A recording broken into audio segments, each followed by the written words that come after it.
નમસ્કાર, એશિયાના સૌથી જૂના અખબાર મુંબઈ સમાચારના ડિજિટલ પ્લેટફોર્મ પર હું છું આપની સાથે મૈત્રી। ચાલો નજર કરીએ આજના મહત્વના સમાચાર પર। વડાપ્રધાન નરેન્દ્ર મોદીએ ભગવાન બિરસા મુંડાને તેમની જન્મજયંતિ પર શ્રદ્ધાંજલિ અર્પણ કરી। ભગવાન બિરસા મુંડાના સન્માનમાં પોસ્ટલ સ્ટેમ્પનું અનાવરણ કરાયું। ઉત્તરાખંડના દહેરાદૂનમાં 12 નવેમ્બર મંગળવારે સર્જાયેલા ભીષણ અકસ્માતમાં મોટો ખુલાસો થયો, જેમાં જીવ ગુમાવનાર કોલેજના 6 વિદ્યાર્થીઓ નશામાં હોવાનું જાણવા મળ્યું। અકસ્માત પહેલા તેઓએ દારૂની પાર્ટી કરી હોવાનો વિડીયો વાયરલ થયો। સીરિયા પર ઇઝરાયેલનો હવાઈ હુમલો, 15 લોકોના મોત, 16 ઘાયલ। ઇઝરાયેલે કહ્યું તેણે ઇસ્લામિક જેહાદ સંગઠનના મથકોને નિશાન બનાવ્યા। રાજ ઠાકરે દ્વારા મનસેનો મેનિફેસ્ટો જાહેર કરાયો। મેનિફેસ્ટોને 4 ભાગમાં વિભાજિત કરવામાં આવ્યો। મૂળભૂત જરૂરિયાતોમાંથી મરાઠી ઓળખના મુદ્દાઓ પર પ્રકાશ પાડવામાં આવ્યો।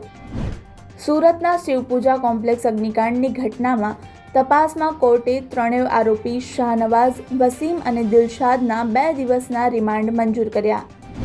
અરવલ્લીના યાત્રાધામ શામળાજી ખાતે વર્ષની પ્રથમ પૂર્ણિમાએ મોટી સંખ્યામાં દર્શનાર્થીઓ ઉમટ્યા।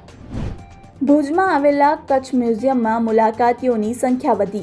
કલા, વારસો, દુર્લભ નમૂનાઓ, માટીકલા, ભરત ગૂંથણ, સોના ચાંદીના ઘરેણાં સહિતના સંસ્કૃતમાં લખેલા શિલાલેખો મ્યુઝિયમમાં આકર્ષણનું કેન્દ્ર બન્યા। અંશુલ કંબોજનો તરખાટ, એક જ મેચમાં ઝડપી 10-10 વિકેટ। રણજી ટ્રોફીના ઇતિહાસમાં આ સિદ્ધિ હાંસલ કરનારા ત્રીજા અને ફર્સ્ટ ક્લાસ ક્રિકેટમાં 6ઠ્ઠા ભારતીય બન્યા। તેલંગાણા સરકારે આપી ફેમસ સિંગર દિલજીત દોસાંઝને નોટિસ।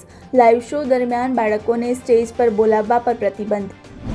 આવા જ ઇન્ફોર્મેટિવ વિડીયોઝ માટે આપ જોડાયેલા રહો મુંબઈ સમાચારના ડિજિટલ પ્લેટફોર્મ સાથે।